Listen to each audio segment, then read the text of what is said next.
Salam untuk kita semua. Di konten saya kali ini, saya akan memperkenalkan siapakah Yesus. Mungkin banyak di antara kita yang tidak mengenal Yesus. Oleh sebab itu, saya akan memperkenalkan siapakah Yesus. Saya akan menceritakan dari pengalaman hidup keluarga saya, yaitu adalah anak dari paman saya sendiri yang bernama Tulus Sirait. Saat ini usianya 3 tahun, pernah mengalami kecelakaan. Saat itu siang harinya Tulus masih bermain di rumah kami bersama orang tua saya. Kegiatan Tulus dan aktivitasnya lebih banyak di rumah kami. Hanya ketika dia rindu dengan orang tuanya, baru dia akan pulang ke rumahnya. Pada saat itu, siang harinya, saudara-saudara Tulus datang menjemput dia.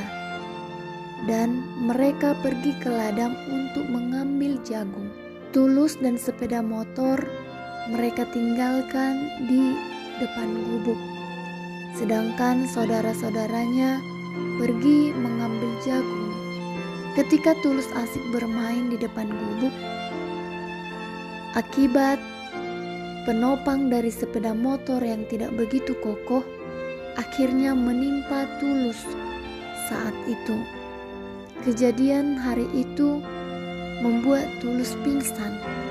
Sedangkan saudara-saudaranya yang sedang mengambil jagung tidak mendengarkan tangisan Tulus.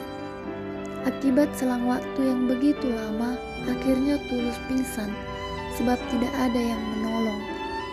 Sekembalinya saudara-saudaranya dari mengambil jagung, mereka sampai di gubuk tersebut dan mereka telah melihat bahwa Tulus telah tertimpa sepeda motor.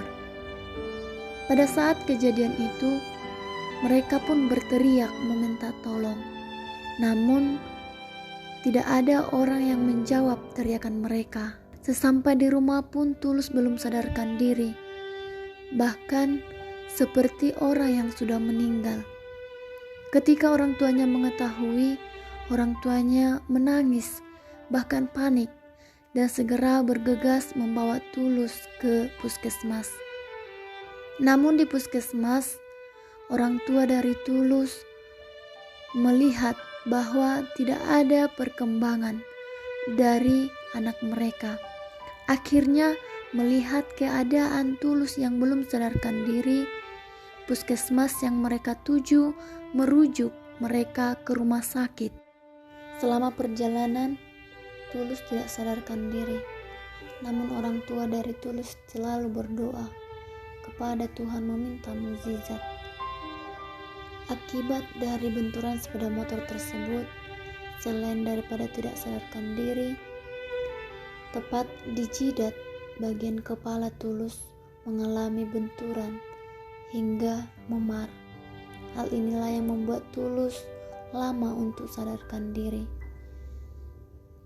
Setelah sampai di rumah sakit, orang tua Tulus cepat mengangkat Tulus supaya segera diperiksa oleh dokter.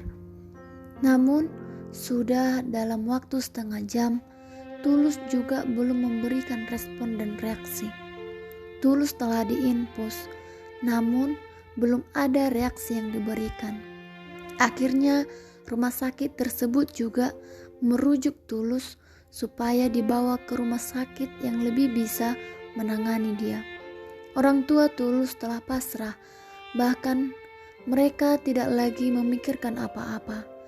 Namun segenap usaha mereka lakukan. Setelah dokter mengatakan Tulus harus dibawa ke rumah sakit yang bisa menangani, maka orang tua Tulus telah mempersiapkan segala sesuatu yang perlu mereka urus, baik itu mobil ambulans dan juga perawat yang akan mendampingi mereka. Sebelum berangkat ke rumah sakit yang akan dituju, orang tua Tulus kembali berdoa, memohon mukjizat dari Tuhan. 5 menit akan berangkat ke rumah sakit yang akan dituju, Tulus tersadar dan mulai merengek menangis kesakitan. Melihat hal itu, dokter mengatakan bahwa dia tidak perlu lagi dibawa ke rumah sakit yang lain.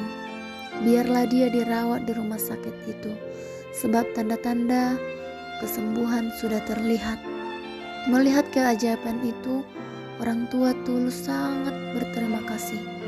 Mereka kembali berdoa karena di pikiran mereka, anak mereka tidak akan sembuh. Itulah karya penyelamatan Tuhan di dalam keluarga kami.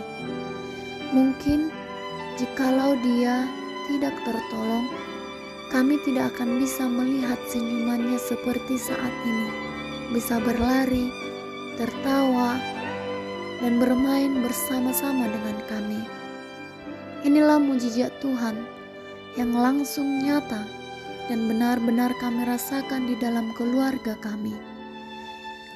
Doa mampu mengubah segala yang kita pikirkan tidak mungkin. Inilah kuasa dan keajaiban serta mukjizat yang dilakukan Yesus di dalam keluarga kami. Itulah sosok Yesus sebagai yang maha kuasa, pemberi kehidupan dan penolong manusia.